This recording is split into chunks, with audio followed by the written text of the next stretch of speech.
Muy bien, les saludo a todos en el nombre del Señor Jesús. Espero que estén bien, disfrutando de las bendiciones del Señor y también sirviendo al Señor en sus iglesias locales, alcanzando ese precioso privilegio que Dios nos concede de poder servir al Señor. Estamos hablando de Timoteo y quiero introducirme en esta noche con un pasaje de las Escrituras porque quiero mostrarle el concepto judío cuando ellos escribían y dejaban algo sentado, y que lo tenemos en las escrituras también. ¿Y para qué lo tenemos en las escrituras, las biografías, las historias? Está lleno de historia, de biografía, y que tienen un propósito fundamental. Y lo encontramos en Romanos capítulo 15, versículo 4. Romanos 15, 4. Dice lo siguiente allí en Romanos 15, 4.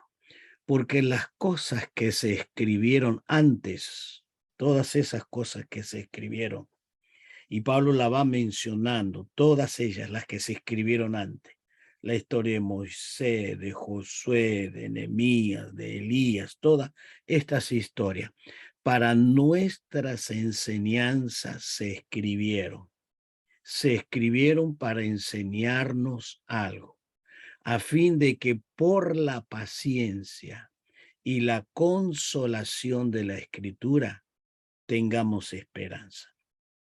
Entonces hay dos razones aquí que nos está diciendo Pablo, que primero para nuestra paciencia y la segunda razón es para la consolación en la esperanza.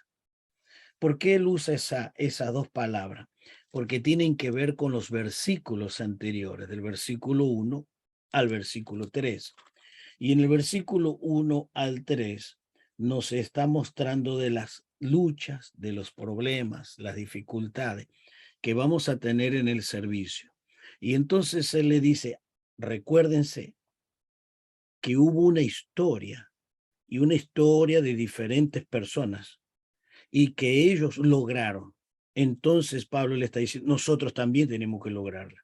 Pero ¿cómo la vamos a lograr? Con paciencia, con una paciencia que el Señor nos va a dar como el fruto en nuestras vidas. Y no solamente con la paciencia, sino con la consolación en lo que está escrito. La escritura nos llena de fortaleza, palabras de esperanza, palabra de ánimo. Entonces dice la consolación de las escrituras. Entonces las escrituras tienen que ser nuestra consolación en esas horas, en esa adversidad y en esas luchas. Entonces, para eso. ¿Y por qué estamos estudiando Timoteo? De la misma razón o por la misma razón. Primero, para que aprendamos. Aprendamos las cosas buenas que pasaron, las cosas malas que han pasado, porque recordamos que Timoteo estaba enfermo, pero él era un fiel servidor del Señor, un gran compañero del apóstol Pablo. Entonces, esto nos va a enseñar la paciencia y la consolación que tiene la palabra de Dios en las escrituras que el Señor nos ha dejado. Muy bien, entonces entramos en esta noche, entramos en los valores de Timoteo, en los grandes valores de Timoteo. Los valores importantes de Timoteo deberían ser nuestros valores. No se olvide, fueron lecciones prácticas para nosotros. Y todo judío es consciente de esto, que todas las escrituras es para nuestra lección, es para nuestra enseñanza, es para que aprendamos a vivir y también que vamos a aprender a soportar las luchas que nos antecedieron y que ellos pasaron. Los valores de Timoteo. En primer lugar, no tenía una fe fingida. Por favor, tachen este no.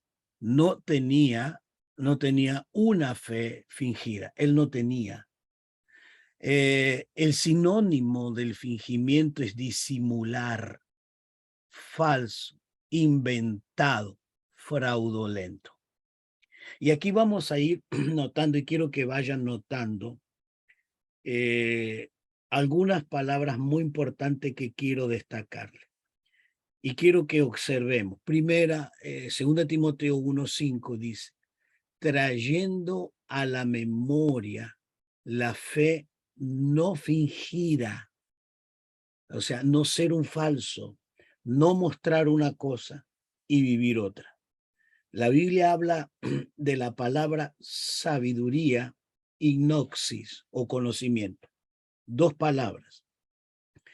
El conocimiento, el gnosis, es lo que yo aprendo y es lo que estoy tratando de mostrarle.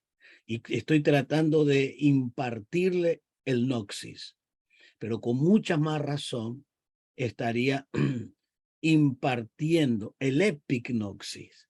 Y la palabra epi quiere decir aquello que viene de arriba y que se experimenta. Entonces, el epignosis es el conocimiento que viene de arriba y se experimenta.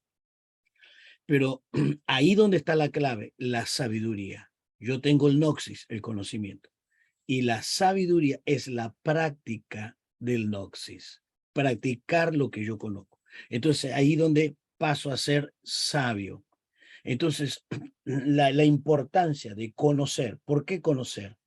Porque esto nos genera fe, nos da un firme fundamento inamovible, nos da una esperanza y permanentemente el conocimiento en la Biblia nos da esperanza. Pero si no lo conocemos, no tenemos un buen fundamento, no tenemos esperanza, no tenemos una fe firme. Por eso es importante el conocimiento. Entonces, Pablo le dice, la fe no fingida que hay en ti, la cual primero habitó en tu abuela Loida, en tu madre Eunice, y estoy seguro que en ti también. Esto me está mostrando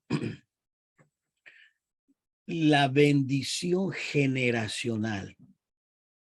¿Por qué la bendición generacional?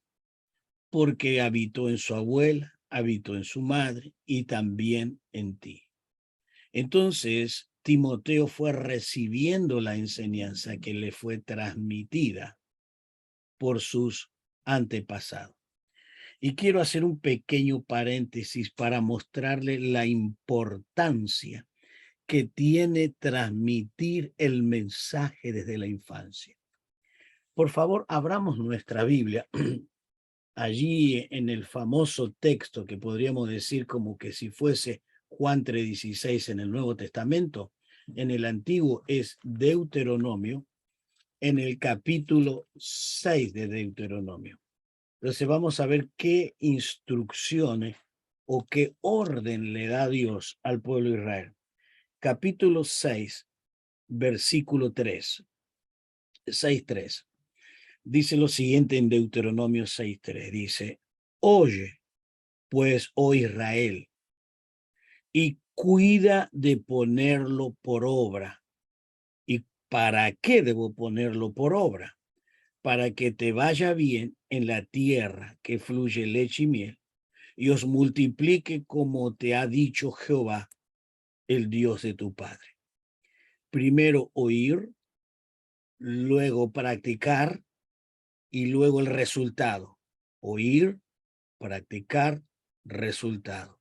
Oír, practicar y que te vaya bien, te vaya bien. Ahora, el segundo imperativo es un imperativo. Está en el versículo 4. Dice, oye Israel, Jehová nuestro Dios uno es. Amarás a Jehová de tu Dios de todo tu corazón, con toda tu alma y con todas tu fuerza. O sea, con todo nuestro ser, amarle a Dios. Y entonces cuando yo amo a Dios, ahí viene la orden del Señor. Dice, y estas palabras que yo te mando hoy, es una orden, es un imperativo también, estarán sobre tu corazón. Y luego, y las repetirás a tus hijos y hablarás de ella estando en tu casa y andando por el camino y al acostarte y cuando te levantes. Entonces, la palabra para ser transmitida, para ser compartida, tiene que estar en nuestros corazones. Primero, amar a Dios. Segundo, guardar la palabra. Amar a Dios, versículo 5. Segundo, estar la palabra en el corazón. Y tercero, la repetición, repetición, repetición. Mire lo que dice, y se la repetirá, se la repetirá. ¿Qué quiere decir? Que a través de la repetición viene la grabación. Repetir y grabar, repetir y grabar. ¿A quién? A tus hijos. ¿Se da cuenta qué me está diciendo el texto que acabamos de leer de 2 de Timoteo? La que habitó en tu abuela, en tu madre y en ti. ¿Y qué tiene que hacer? ¿Cuál es el mandamiento de Dios en el Antiguo Testamento?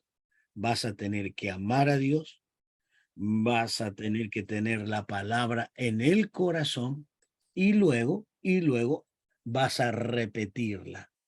Esto Dios se lo dejó como un imperativo, una orden, una orden. Ahora vamos a ver si esto realmente se cumplió, si los judíos hicieron esto, si cumplieron con esta orden imperativa. Vamos a abrir en el libro de Jueces, capítulo 2, versículos 10 y 11. Capítulo 2, versículos 10 y 11. Y dice así: y toda aquella generación, ¿qué generación? La que Dios le había dado la orden, esa generación que antes de entrar a la tierra prometida, Moisés le repitió la ley y le ratificó los mandamientos. Entonces le dice, toda aquella generación, los que escucharon lo que tenían que hacer, dice, fue reunida a sus padres, o sea, a los que murieron en el desierto, los que murieron, a sus padres. Entonces ellos fueron reunidos a sus padres y se levantó después de ellos otra generación. Entonces, después de esa generación que escuchó los mandamientos de Jehová, se levantó otra generación que no conocía a Jehová ni la obra que había hecho por Israel. Noten el resultado, y el resultado no conocían a Jehová. ¿Por qué? Porque estos padres no hicieron lo que Dios les mandó, y es repetir, enseñar, transmitir la palabra del Señor. Ahí está el problema. ¿Por qué? Porque mi primer rebaño es mi familia. Y acá lo vemos en Timoteo, el primer rebaño es su propia familia. Entonces dice, en el versículo 11, el que sigue, dice, después los hijos de Israel hicieron lo malo ante Jehová y sirvieron a los Baales. ¿Cuál es el resultado de no dar la palabra? Se levanta 10 generaciones, no una, 10 generaciones. Después de estos que estaban en el desierto y que cruzarían el río y tendrían la orden de enseñarle la palabra y no la enseñaron, se levantó 10 generaciones. Y esa generación hicieron lo malo ante los ojos de Jehová y sirvieron a los Baales. Esa palabra se repite por 7 veces en el libro de los Jueces. Y sirvieron, y sirvieron, y sirvieron. Y entonces, ¿qué ocurre? Después de servir a los dioses, ¿qué ocurre? El versículo 14. Después de pecar con la desobediencia a Dios, ¿cuál es lo que se repite? Se va a repetir 7 veces. Primero, hicieron lo malo. ¿Y cuál es el resultado? Versículo 14. Y se incendió contra Israel el furor de Jehová. Entonces Dios se enoja y lo entrega a manos y entonces los despoja. Entonces pecaron, la ira de Dios y son entregados a los enemigos, a sus enemigos. Entonces, versículo 20, el otro resultado, o sea, la otra cosa, ya le voy a explicar bien esto. Dice, y la ira de Jehová se encendió contra él Israel, y dijo, por cuanto este pueblo traspasó mi pacto, que ordené que a sus padres y no obedecieron mi voz. ¿Vio? Se lo habían ordenado a sus padres. ¿Y qué hicieron? No obedecieron. Entonces ellos pecaron. En el capítulo 3, versículo 9, ¿cuál es el resultado? Entonces clamaron los hijos de Israel y Jehová le levantó un libertador y los libró. Entonces vamos a colocar en orden todo esto lo que quiero decirle. Primero, antes de cruzar el río Jordán, Dios le da la orden, enséñale a tus hijos, enséñales. Ellos no hicieron eso. Entonces, ¿qué ocurre cuando ellos no hicieron esto? Dios los abandona o lo entrega a sus enemigos. Lo entrega en mano de sus enemigos. Por causa de su pecado. Desobedecen, primero es pecar. Segundo, lo entrega en mano de los enemigos. Entonces, cuando están en la mano de los enemigos, viene el tercer paso, el versículo 9. Entonces ellos clamaron a Dios. Cuarta cosa, Dios le manda un libertador. Y quinto, los libra. Estas 5 cosas se repite 7 veces en el libro de Jueces. Se las repito. Ellos pecaron, Dios le envía a sus enemigos para que lo esclavicen. Tercero, ellos clamaron a Dios. Cuarto, les envía un libertador y los libera. 5 veces se repiten esto. ¿Y cuál es la razón, la raíz de todo esto? No enseñaron la palabra a las generaciones venideras. Pero no es así con Timoteo, porque fue recibiendo la palabra su abuela, su madre y aún él. Colosenses 3:11 dice, tu fe sincera. Literalmente esto significa sin hipocresía. Se usa en el sentido de una fe pura, sin hipocresía. Entonces, para llegar a ser un obrero, un líder, no debemos ser hipócritas. Debemos decir lo mismo en el templo, en el trabajo, en la casa o en la calle. Debo vivir en el templo, en la calle, en la casa. Debo tener esa misma actitud como integridad en toda mi vida. Fingir, esa palabra fingir, ¿sabe lo que quiere decir? Hacer mercadería de las almas. Mire qué tremendo cuando uno tiene una fe fingida, hacer una mercadería de un alma. Y vaya que hay hoy, hay muchas cosas, hay muchos predicadores fingiendo, distorsionando, negociando, haciendo de la palabra de Dios lo que ellos quieren, no lo que Dios quiere. Y en 2 de Pedro 2:3, déjeme dar un repasito, por favor. ¿Qué es lo que está hablando Pedro en su segunda carta? Escuche bien esto. Aparece 21 veces crecer en la verdad. Crecer. Y aparece la palabra conocimiento, conocer. Y algunos sinónimos. Y con todos los sinónimos del conocimiento aparece 21 veces en los 3 capítulos de la carta de Pedro. Ya en el capítulo 1 del versículo 5, añadida a la fe, virtud, a la virtud, conocimiento, etcétera, etcétera. Esto es el crecimiento.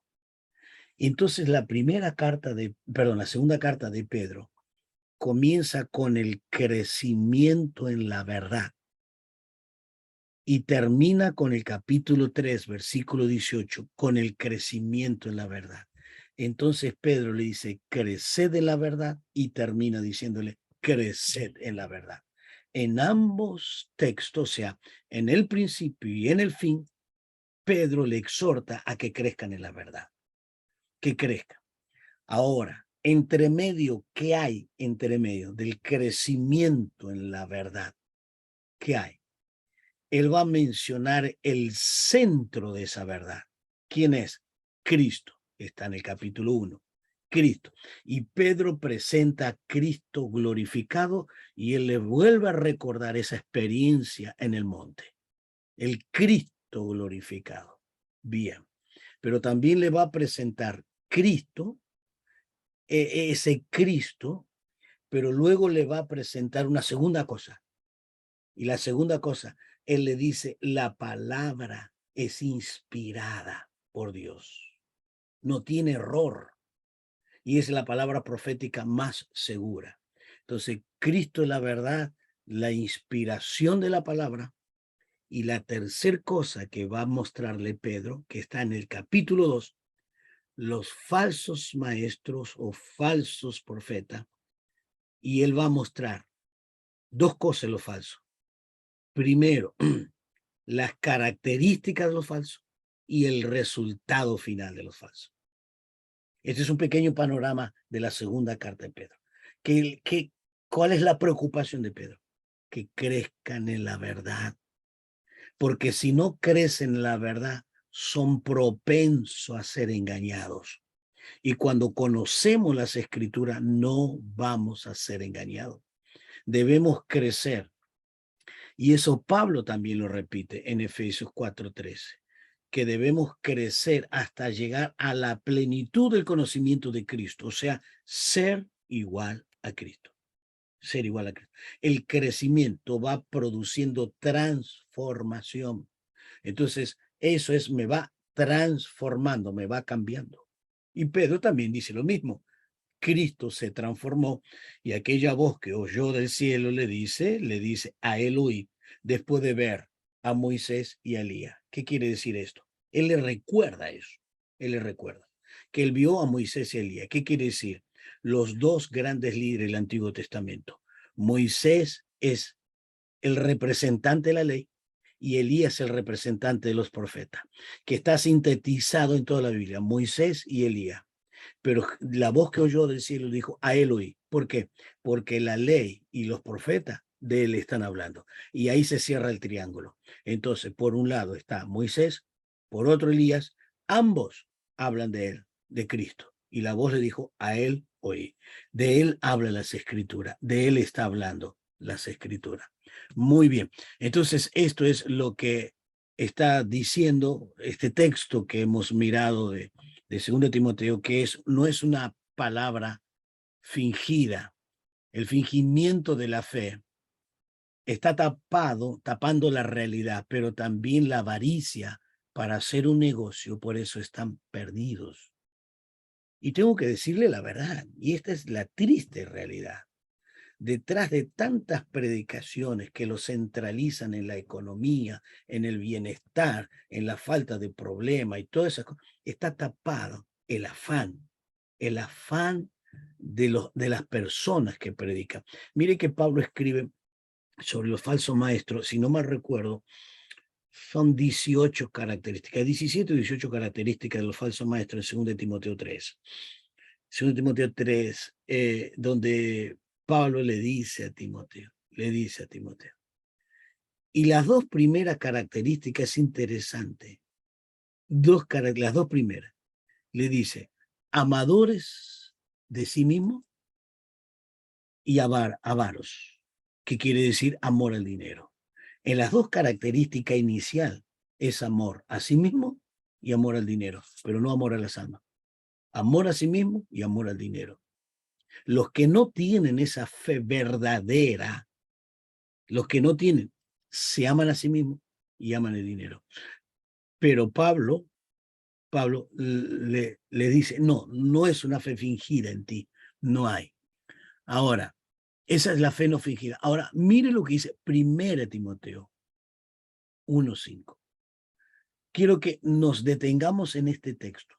Y esta es una característica que Pablo le exhorta a Timoteo y que ninguna duda la vivió Timoteo. Dice, ¿cómo tener una fe no fingida? Escuche esto. Pues el propósito de este mandamiento Mire lo que dice, el propósito de este mandamiento. El propósito es el amor nacido de corazón limpio y de una buena conciencia y de una fe no fingida. Quiero que observe lo que acabé de leer y que quiero remarcarle este texto. Y yo creo que quiero que usted vaya abriendo su Biblia, por favor, allí en Primera de Timoteo.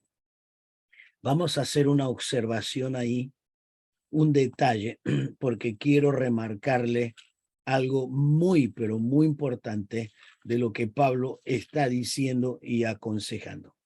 Quiero volver al texto. Entonces Pablo le dice, este mandamiento, lo que quiero escribirte, lo que acabo de escribir, tiene que tener el propósito fundamental. Primero, el amor, pero no cualquier amor, sino nacido de un corazón limpio. Si yo no tengo un corazón limpio, no tengo un verdadero amor. Y esa palabra y es el complemento, que quiere decir van juntos, no separados. Entonces, el amor nacido de corazón y que va junto de una buena conciencia y de una fe no fingida. Tres características o tres razones por la cual Pablo le escribe. Tres razones. El amor, pero nacido de un corazón limpio. Dos, buena conciencia. Y tres, fe no fingida. Ya les acabé de explicar lo que significa una fe no fingida o fingida. Bien, yo me quiero detener en esto hoy. Gran parte vamos a tomarnos el tiempo de esto. Vamos a tomarnos el tiempo en cuanto a esto. Aquí me dice que yo no puedo ser una persona fingida. Entonces, aquí el apóstol Pablo le escribe en 1 Timoteo 1:5. Ahora, el apóstol Pablo va a repetir en esta carta, en 1 de Timoteo, en 1 de Timoteo, 3 veces la palabra conciencia. Conciencia. Entonces, allí va a hablarnos de que tenemos que tener una buena conciencia. Por ejemplo, en el capítulo 3, aquí habla sobre los diáconos, 3:8, los que van a ejercer el diaconado. Mire lo que dice, 3:8, 1 Timoteo.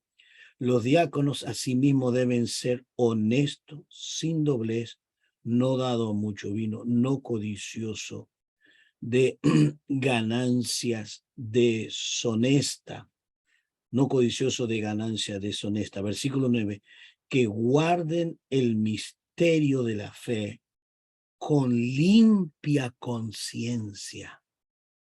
Limpia conciencia, que guarden este misterio. Porque para muchos es un misterio, pero después que Pablo lo explica, que viene el Nuevo Testamento, viene el Espíritu Santo, ya no es un misterio, pero que guarden ese misterio con limpia conciencia.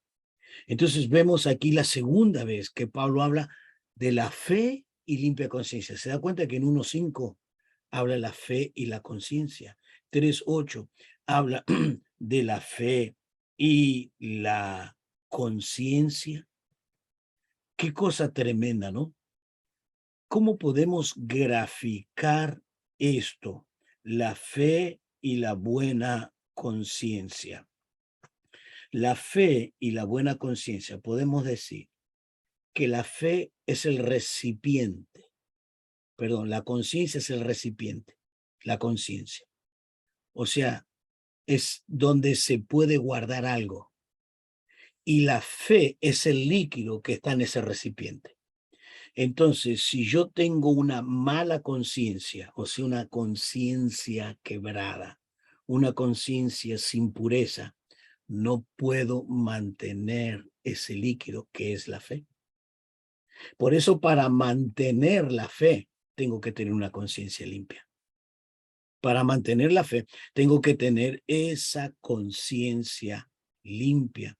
Entonces, si no, no puedo. Mire el capítulo 1, versículo 19.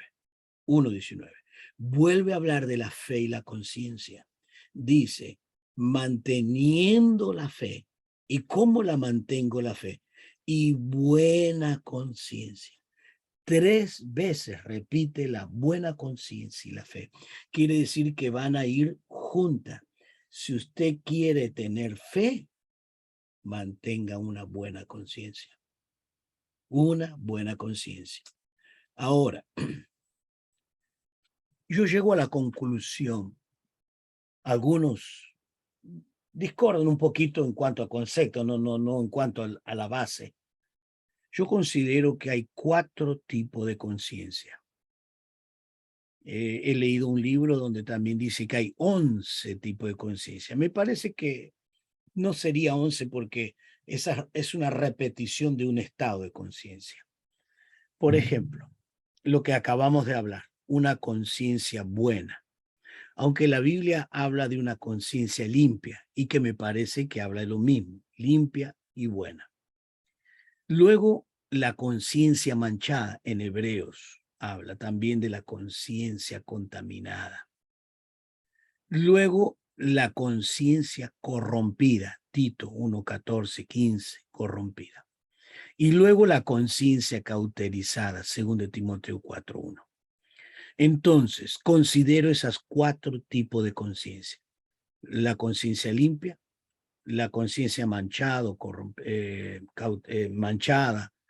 luego la segunda es la corrompida y luego la cuarta, la cauterizada. 4 tipos de conciencia.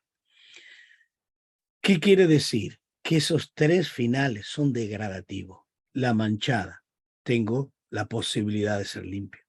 Pero si no me mantengo limpia, entonces yo puedo corromper, porque la palabra corromper es corroer, echarse a perder.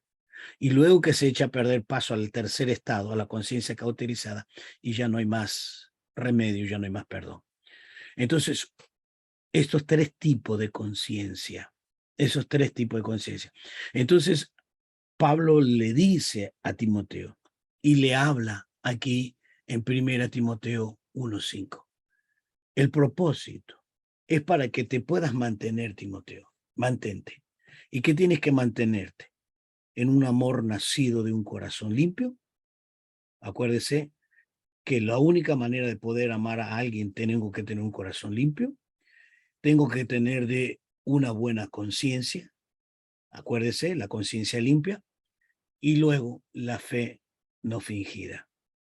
Entonces, estos son las cosas que Pablo le está escribiendo a Timoteo y que sin ninguna duda Timoteo tenía estas características. La segunda característica, la segunda característica es que él recibe una herencia. Acuérdese el primer texto de tu abuela, tu madre, y que también en ti es una herencia, es una gran herencia, es la verdadera fe. Y él recibe esa herencia y debe cuidarla, debe amarla, debe compartirla, debe vivirla. Los que vivimos es lo que transmitimos. Escuche esto. Usted no transmite lo que su boca habla. Usted transmite lo que usted vive. Podemos ser elocuentes predicadores. Y le puedo asegurar, si fuera por elocuencia, habría mucho más predicadores que yo. Muchísimo. Y mejores por elocuencia. Pero no es el asunto la elocuencia, es la vida, es la vida. Yo tengo que vivir. Por eso lo que vivimos es lo que transmitimos, es lo que habla. Es lo que dejamos a nuestros hijos, a nuestros nietos. Esto impacta no nuestro hablar, sí nuestro vivir. con nuestra vida le transmitimos un mensaje. Y por eso yo creo y realmente anhelo que en el día de mi partida pueda decir los que van a continuar después de mí en forma particular, prioritaria, son mis hijos y mis nietos, y que puedan decir, este era un buen padre, este era un buen abuelo, este me dejó un legado, me mostró con la vida cómo se vive, no con las palabras, sino con su vida. Esa es la herencia que tenía que cuidar Timoteo. Y sin ninguna duda, él lo cuidó. Entonces Pablo lo anima a persistir, lo anima a persistir. Según de Timoteo 3:14, él le anima a persistir. Pero persiste tú en lo que has aprendido. Persiste, esa palabrita, persiste, persevera. Persistir es perseverar lo que has aprendido. Y te persuadiste, eso te convenció, sabiendo de quién has aprendido. ¿Y de quién aprendió? De su abuela y de su madre. ¿De quién aprendiste? Continúa viviendo lo que aprendiste porque es lo correcto, es lo que te puede hacer salvo. Los que son salvos no son los que hablan de Cristo, sino los que viven lo que Cristo enseñó. Se lo repito, los salvos no son los que hablan de Cristo, sino los que viven lo que Cristo habló. Esos son los salvos. Y entonces Pablo le está dando esas instrucciones, pero vuelvo a reiterar, sin ninguna duda, Timoteo lo vivió, lo vivió. Y la letra D, el cuarto aspecto que debería destacarse en la vida de Timoteo, es una transparencia espiritual. Sé transparente o sincero, sincero. Él vive lo que pregona, así como lo es en privado, lo es en público. No tiene nada, nada que ocultar. Esa palabra transparencia, ¿podríamos cambiarla? O podríamos usar, no tanto cambiarla, sino usar la palabra irreprensible. Por favor, abra su Biblia allí en Primera de Timoteo, capítulo 3, cuando empieza a mostrar las características de los líderes. Entonces Pablo le da los consejos a Timoteo, bueno, busca líderes que tengan estas características. Y yo haría como un edificio, un fundamento y luego lo que va a poner arriba de ese fundamento. ¿Y el fundamento cuál es del líder? ¿Cuál es el fundamento del líder? 3:2. Primero Timoteo 3:2. ¿Cuál es el fundamento? Pero es necesario, si dice que es necesario que el obispo sea irreprensible. Ese es el fundamento. Y luego lo que va a edificar arriba, entre las características que Pablo va a mencionar hasta el versículo 7, tiene que ser su familia, su vida moral, su vida espiritual, su vida financiera, su carácter. Estas son las características. Entonces, irreprensible, su vida familiar, sus finanzas, su carácter. Todo esto son parte de las características de la persona que va a ser un ministro de Dios. De vuelta a la página, algunas páginas, y mire Tito. Tito también en el capítulo 1, versículo 6, usa la misma palabra, o sea, el mismo fundamento. Y las mismas condiciones cambian algunas, pero las condiciones son igual. Tito 1:6 dice, el que fuere irreprensible, el mismo fundamento. Luego viene su familia, su hogar, su testimonio, etcétera, etcétera. Entonces ahí están las características que el apóstol Pablo le da a Timoteo. Entonces debemos ser irreprensibles, o sea, usamos una palabra que es una transparencia espiritual. Estas son las características. No son los triunfadores los elocuentes, no son los triunfadores los que conocen las escrituras y no la viven. No, no, no, no. Estos son elocuentes, nos gusta la elocuencia, nos gustan las profundidades, pero hay que vivirlas, hay que vivirlas. Si no nos transmiten nada, absolutamente nada. Entonces, estas 4 cosas que la caracterizamos como, como el apóstol usa, quiere decir que no tenía una fe fingida. ¿Y que es una fe no fingida? Es como tener la calidad de la vida. Entonces, tener una fe no fingida, recibir una gran herencia o mantener, porque es una herencia la fe, la mantiene y mantiene su hogar, lo que aprendió en su hogar. Pablo le anima a persistir en esa fe. Y cuarto, es una transparencia espiritual. Esto es una fe no fingida. Bien, ahora vamos a entrar en otra característica de Timoteo y vamos a ir a Filipenses en el capítulo 2. Filipenses, el apóstol Pablo va a escribir desde la cárcel y está con intención de enviar a Timoteo. Y allí en el capítulo 2 vamos a hacer lectura del versículo 20 hasta el 22. Vamos a desarrollar estas características de Timoteo, que deben ser nuestras características. Según Filipenses 2:20 dice, pues a ninguno tengo del mismo ánimo, ninguno tengo el mismo ánimo. Y que tan sinceramente se interese por vosotros, del mismo ánimo y sinceramente. Versículo 21. Porque todos buscan lo suyo propio. No es así con Timoteo. Buscan lo suyo propio. No lo que es de Cristo Jesús.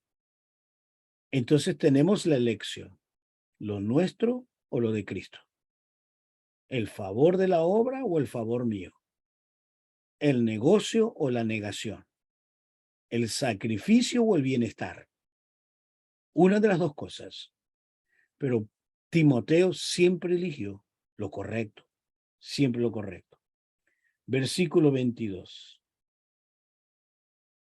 Pero ya conocéis los méritos de él, que como hijo a padre ha servido en el evangelio. Versículo 23 dice, así que a este espero enviaros luego que yo vea cómo van mis asuntos. Yo quiero enviarlo. Entonces es la palabra semejante, pues a ninguno tengo del mismo ánimo, a ninguno tengo del mismo ánimo. Aquí dice, a ninguno tengo del mismo ánimo, o sea, es semejante. A nadie tenía. Esto es llamativo, ¿no? De aquí a unos años Pablo iba a terminar su ministerio, pero no tenía la misma proyección, no tenía la misma mentalidad, no tenía la misma visión, no tenía el mismo propósito. ¿Sí? Se entiende por ánimo como el alma o sustancia espiritual, la prioridad. Eso lo que te motiva en tu interior, lo que te mueve y te lleva a accionar. Ese es el ánimo. El ánimo es lo que me motiva interiormente para hacer, para proyectarme. Es la prioridad, la actividad humana, que puede ser la energía, el vigor, el esmero, el esfuerzo, coraje, etcétera, etcétera. Todo eso quiere decir ánimo, ánimo. Entonces, nadie tenía eso mismo. Entonces yo miro y quedo sorprendido. El gran hombre de Dios, Pablo, el gran guerrero, el gran batallador, el que avanza y avanza y avanza. Ninguno tenía el mismo ánimo, solo Timoteo. Todo su ministerio había logrado formar, en todo su ministerio logró formar a uno solo. Él tuvo más de 50 colaboradores, entre hombres, mujeres, jóvenes, jovencitas. A único Timoteo. Era su única esperanza para continuar la obra de Dios. Y quiero reflexionar aquí en esta última frase que he colocado. Él era su única esperanza para continuar la obra del Señor. Pensemos en esto. Si usted o yo soy la única esperanza para que continúe el Evangelio, predicándose el verdadero Evangelio, la salvación en Cristo. Si yo soy la última esperanza o la única, pregúntese a usted mismo, ¿podrá el Evangelio continuar o se estancaría? Júzguese usted. Cada uno debemos juzgarnos a nosotros mismos. Realmente cómo me dedico, cómo me esfuerzo para estudiar, cómo me esfuerzo para predicar, cómo hago lo máximo para Dios, renuncio a todo. Por la manera que yo entrego mi vida y entrego todo, ¿podrá haber esperanza que el Evangelio continúe? Lo dejo para que usted reflexione, no para juzgarlo, no. Simplemente para reflexionar. ¿Puede el Evangelio seguir? ¿Puede realmente el Evangelio continuar? En el primer juicio, dice Pablo, todos lo habían abandonado. Nadie estuvo en su defensa. Cada uno busca lo suyo propio, pero Timoteo era diferente. Entonces, en esa palabrita tan importante, cada uno busca lo suyo propio. De lo contrario, él tiene el mismo ánimo. La gran diferencia, ¿en qué grupo estoy? ¿En los que tienen el ánimo para seguir y seguir adelante con la verdad? ¿O busco lo mío propio? Pensémoslo.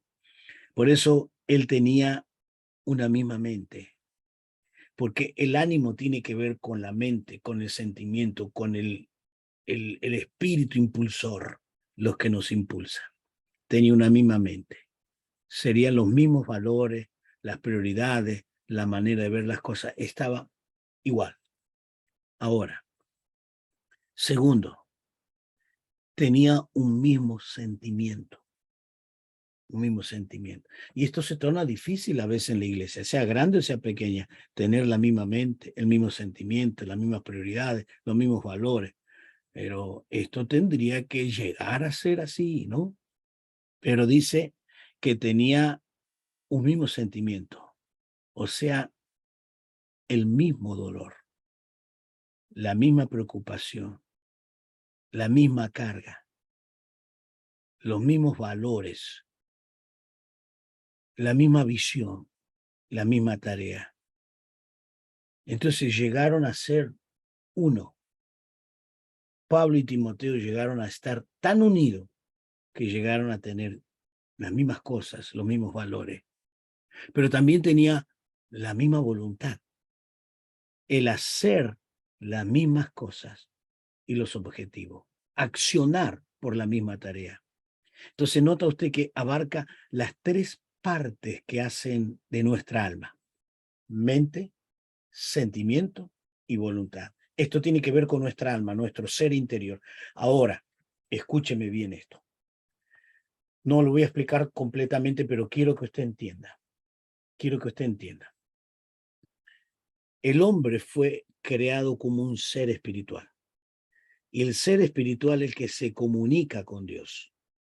Pero a su vez soy un ser almático, de alma, que se comunica con el mundo natural. El espíritu con Dios y el alma con el mundo natural.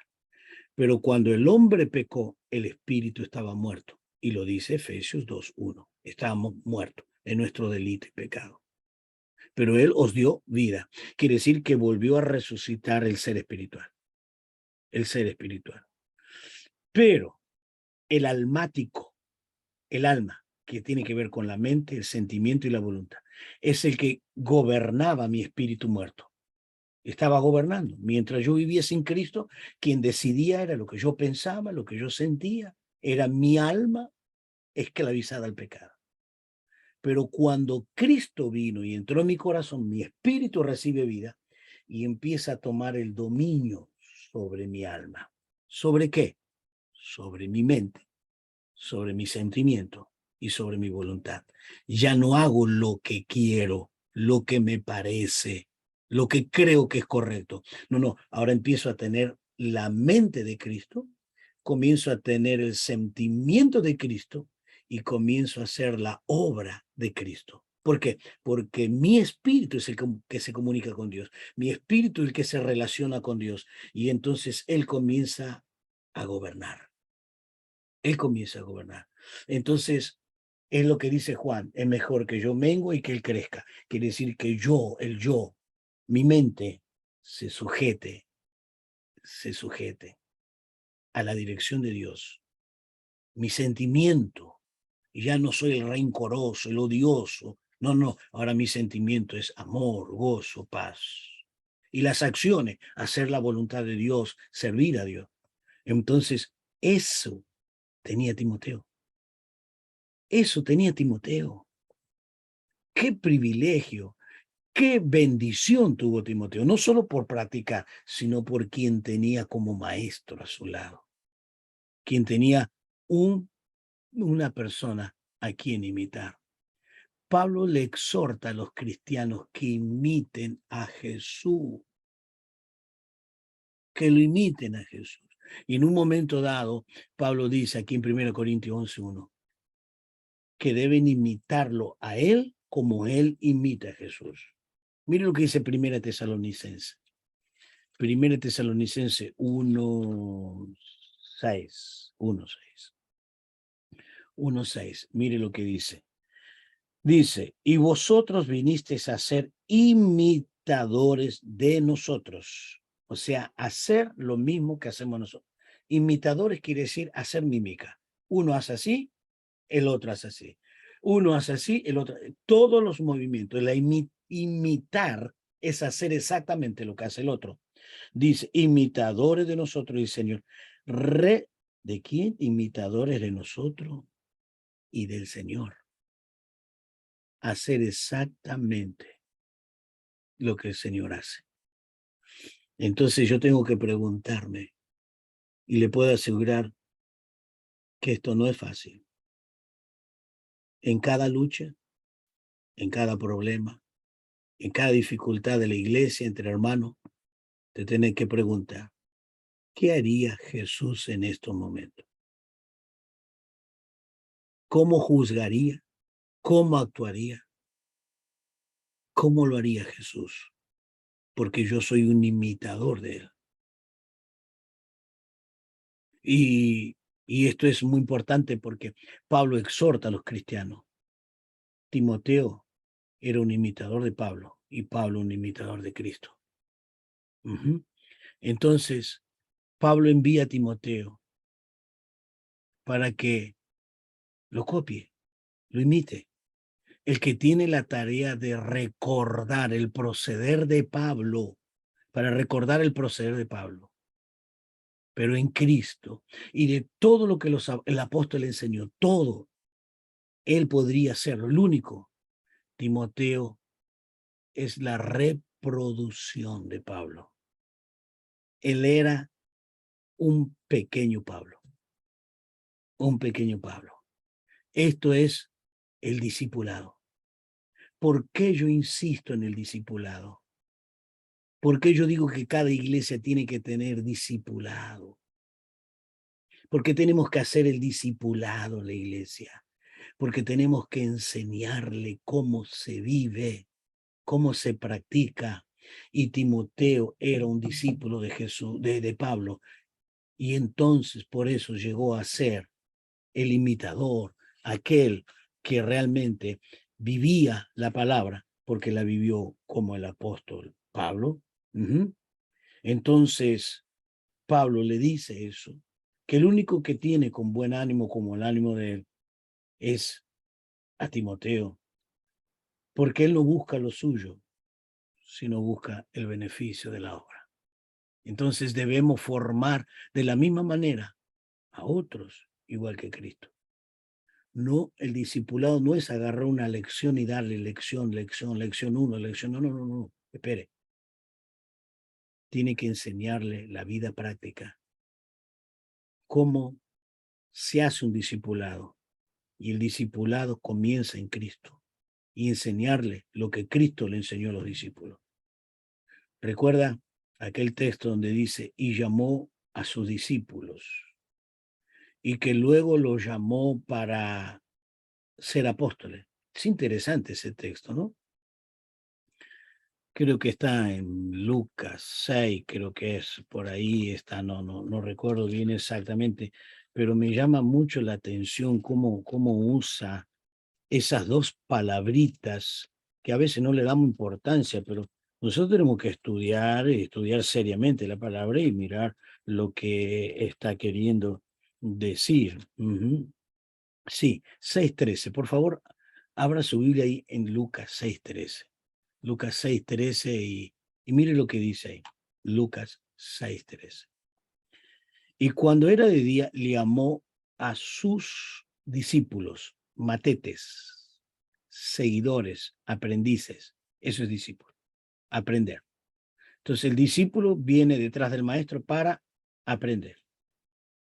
Y escogió a 12 de ellos, 12 aprendices, a los cuales también le llamó apóstol o apóstoles. ¿Qué quiere decir? Primero yo tengo que ser un discípulo para luego ser un enviado. Apóstol quiere decir enviado. Pero yo no puedo ser primero un enviado si primero no soy discípulo. Primero un discípulo y después sí enviado. Y entonces, ¿cuánto tiempo duró el discipulado? 3 años. ¿Y cuándo empezó el apostolado? Después que Cristo fue a los cielos y les dio autoridad y poder. Ahí empezó el apostolado. Entonces, ahí está la gran lección. Y Timoteo estuvo siendo un discípulo y ahora Pablo lo envía, es el enviado a Corinto, enviado a Tesalónica, enviado a Filipo, enviado continuamente. Entonces vemos que Timoteo era un discípulo y un verdadero aprendiz. El apóstol Pablo es un ejemplo de observar y de imitar, porque él es un imitador de Jesús. Entonces él dejó el ejemplo y se lo dejó a Timoteo. Todo lo que sigue escribiendo Pablo de Timoteo es el resultado de ser un alma, de ser un alma que está bajo el gobierno del Señor. Pero lo vamos a ver en las características y vamos a ver algunas. Vamos a ver alguna ahora rápidamente y luego vamos a continuar todavía la semana que viene. Creo que si no terminamos la semana que viene, terminamos la otra, pero terminamos con Timoteo y después vamos a ver el otro tema. Vamos a ver las características del apóstol Pablo que le da o le exige, le exhorta a Timoteo en el capítulo 6, 1 Timoteo. Pero, volviendo al versículo 20, él es su interés por los filipenses. Él no se interesa por el dinero ni por la fama, se interesa por la gente. Pues a ninguno tengo del mismo ánimo que tan sinceramente se interese por vosotros. Es increíble la situación de la iglesia hoy. Es increíble. se mueven por intereses. El verbo interesar es preocuparse, afanarse. Es el mismo verbo que coloca en Filipenses 4:6. Por nada estéis afanosos, sino sea conocida vuestra petición delante de Dios en toda oración y ruego y acción de gracia. Por nada estén preocupados. Pero acá es el lado contrario, pero es el mismo verbo. Es el mismo verbo, pero el lado contrario. Que sinceramente se preocupe por la obra de Dios. No, no debemos afanarlo por lo material, pero sí debemos preocuparnos por la iglesia del Señor. Timoteo estaba cargado, afanado. Entienda bien esa palabra, no para el mal, sino para el bien, por la iglesia, muy preocupado por el bienestar de la iglesia. Por el bienestar. Y esto nos lleva a esfuerzo, a dedicación. Él lleva a la iglesia en el corazón, no en la mente, en el corazón. Es como un sumo sacerdote llevando las tribus de Israel, los nombres de las tribus en los hombros y en el pecho. Aquel que no conoce un poco de la vestidura del sumo sacerdote. El sumo sacerdote tenía el efod. El efod son una piedra en su hombro derecho y otra en la izquierda. Y tenía 6 tribus en cada lugar. 6 tribus en cada lugar. Y luego las otras 6 tribus en el pecho. O sea, en el pecho tenía las 12 tribus. Entonces es allí donde Timoteo llevaba a la iglesia. ¿A dónde? En el hombro y en el pecho. Por eso el sumo sacerdote lleva ante Dios lleva a él. Lleva en sus hombros cargando el peso de la iglesia. Esto quiere decir, Cristo lleva a esa oveja perdida, a ese pueblo que está caído y desanimado, lo coloca en sus hombros. Y eso es lo que hace Timoteo, se carga la iglesia en los hombros. ¿Y dónde? En el pecho, en el corazón. Ahora, cuando el sumo sacerdote entraba al lugar santísimo, esas piedras brillaban. La luz de la gloria de Dios iluminaba y daban los colores, los matices de esa preciosa gloria. Entonces, cuando entraba en la presencia, lo primero que brillaba eran las piedras. Y cuando yo entro en la presencia de Dios, porque yo oro, porque yo me dedico, porque tenemos que dedicarnos, tenemos que orar, ¿qué vamos a hacer? Vamos a hacer brillar al pueblo delante de la presencia de Dios. Llevaba a la iglesia tanto en el corazón como el sumo sacerdote, llevaba a las tribus de Israel en los hombros de las tribus, allí la cargaba también en su pecho. Esto es llevar la iglesia con un profundo dolor, porque el sumo sacerdote iba para interceder, para que Dios bendiga a cada tribu. Y nosotros también debemos orar y llevar la carga de la iglesia. Son mis hermanos, son míos, son parte de mi vida. Su carga y su dolor es mi dolor. Eso era Timoteo. Eso era realmente el hombre de Dios, el hombre que Dios quiere usar también en estos días y que debemos tener esa característica. Sin ninguna duda, Dios va a respaldar a todos los que realmente hagan esta obra de todo corazón. Amén.